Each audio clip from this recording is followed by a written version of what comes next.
Hey, folks, it's former DNC Chair Jaime Harrison, and I'm going to talk a little bit about what's on my mind today. And the topic of today is Mike Johnson, Speaker Mike Johnson, the feckless Speaker Mike Johnson.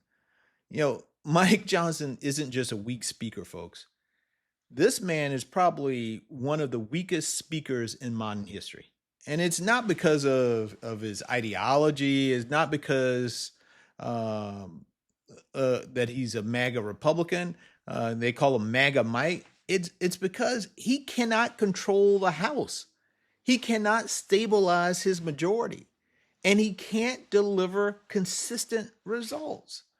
The number one job of the Speaker of the House is to control the floor of the House.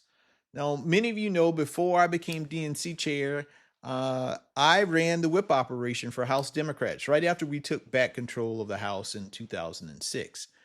And the golden rule for the majority, right? Because the majority in the House means a whole lot. In the Senate, even as a minority, you can still operate on the floor, you can still get things done. But majority rules in the House, and majority means everything, and you don't give up that majority to the minority party. Well, the thing with Mike Johnson is, first and foremost, he doesn't control his own caucus. The speaker's job is to lead the members, but his members consistently lead him. He just can't lead his members. He routinely, on some of the biggest bills, he has to rely on Democrats to pass must-pass legislation. That a strong speaker doesn't do that. A strong speaker gathers their votes within their caucus. And I worked with one of the greatest of all time, Nancy Pelosi, if not the greatest of all time in terms of Speaker of the House. And I tell you, we would never bring a bill to the floor without knowing whether or not we had the votes. We just would not do that. Either we knew we had the votes or we knew damn well where we needed to get the votes in order to pass the legislation. Mike Johnson goes to the vote willy-nilly. I mean, this man just brings bills up on the floor, doesn't know whether or not he has the votes or not, because he doesn't lead his caucus. They lead him. I mean, he's just weak. And, after Kevin McCarthy, I thought Kevin McCarthy was the worst. But, man, Mike Johnson is pretty bad.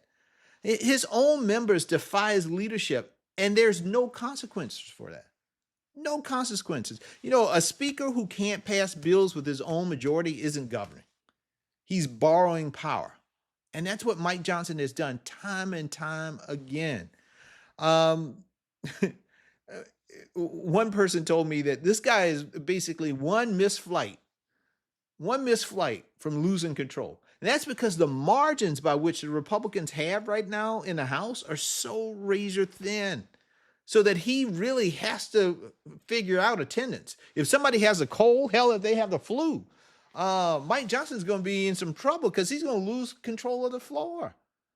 And he really has already lost control of the floor. I don't know if you all know this. There's something called a discharge petition. And a discharge petition, again, in the House, the majority controls the floor. They control the schedule. They control consideration of legislation that hits the House floor. A bill generally does not hit the House floor unless the majority wills it to, with one exception. That is when the minority party uses something called a discharge petition. That's when they have a bill that they have submitted, that they want to discharge that bill, basically getting it to when bills come and you submit a bill, it goes to the clerk on the floor of the House. The clerk then refers that legislation to a committee, right? And in that committee, they will consider it or they may not consider it. They may just sit on it. Well, basically what happens with the discharge petition, it is a mandate. When you get 218 signatures, meaning the majority of the House, when you get 218 signatures on a discharge petition, it mandates the committee to discharge that bill from out of the committee to the floor of the House for consideration. In this particular Congress, Hakeem Jeffries and the Democrats in the minority five times have successfully forced a vote via discharge petition. Now, to give you some historical context for this is the most discharged petitions that have passed, that have gone to the floor since 1933. 1933. So Hakeem and the House Democrats, and I know some of y'all are saying do something. Well, hell, they're doing something. They have put 5 discharge petitions, one including the Epstein files, another one in terms of the subsidies on healthcare, and a number of other things. But for 5 separate occasions, Mike Johnson has lost control of the floor of the House and have basically given his gavel over to Hakeem Jeffries. Folks, that's feckless. That's ineffective. And that is what we have right now. The other thing is, this guy governs from crisis to crisis. How many shutdowns have we experienced over the term of a 2-year Congress? Right now, TSA folks could be getting paid, but for Mike Johnson. You know, when I worked in the House, again, I worked in the House with Nancy Pelosi. I worked in the House with Jim Clyburn and Steny Hoyer. And then over on the Senate side, you had Harry Reid. Every other week or every week, we would have a bicameral leadership meeting. Meaning that we would go, the leadership, Senate Democrats would come over to the House. House Democrats would go over to the Senate, right? And we would sit down and talk about what are the bills on the floor, what's the long-term trajectory, where do we think is percolating in committees, so that we could all be on one accord. Well, on this TSA funding, we saw that the Senate almost unanimously passed legislation to pay TSA, to pay most of Homeland Security with the exception of ICE. That bill passed the United States Senate overwhelmingly, went over to the House, and then Mike Johnson acted like he didn't even know what was going on and said, well, we're not going to consider it. As a result, TSA folks are still not paid. Still not paid. It's like, well, Mike Johnson, didn't you just think about maybe you and John Thune should get together and talk? But folks, that just goes to show you how ineffective this guy is. Governing from crisis to crisis, shutdown after shutdown, funding cliffs, last-minute deals. There's no long-term governing strategy in the House. And this joker wants the American people to give House Republicans another 2 years in majority, to continue to let him have the gavel, when he has proven time and time again he doesn't know what the hell to do with it. I mean, that's where we are right now, my friends. This guy is feckless. He doesn't deserve to be and control the gavel over the people's house.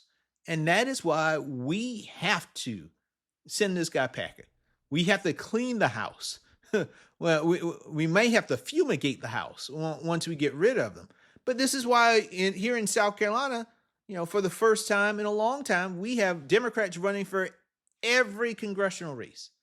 But we want to clean the house down here in South Carolina as well. And we have a Democrat running for every state house race. This is what we have to do around the country. Don't leave any seat open. Contest every race. And I hope that's what folks in parties around the country are doing. Finding candidates to contest every race, because it's time to give people a choice. Do they want to continue this chaos that we're seeing in Washington, D.C., with Republicans control the White House, the House, and the United States Senate, and we have been in shutdown after shutdown after shutdown? They have proven, folks, that they don't know how to govern. Mike Johnson has proven that he doesn't know what he is doing. The guy has training wheels on his bike in terms of trying to ride House Republicans down that road, but he doesn't know what he's doing. So it's time for a change. It is time for a change. So if you wanted to know what was on my mind today, that's on my mind.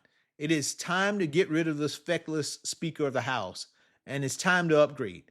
We need Hakeem Jeffries and House Democrats to take back that majority this November.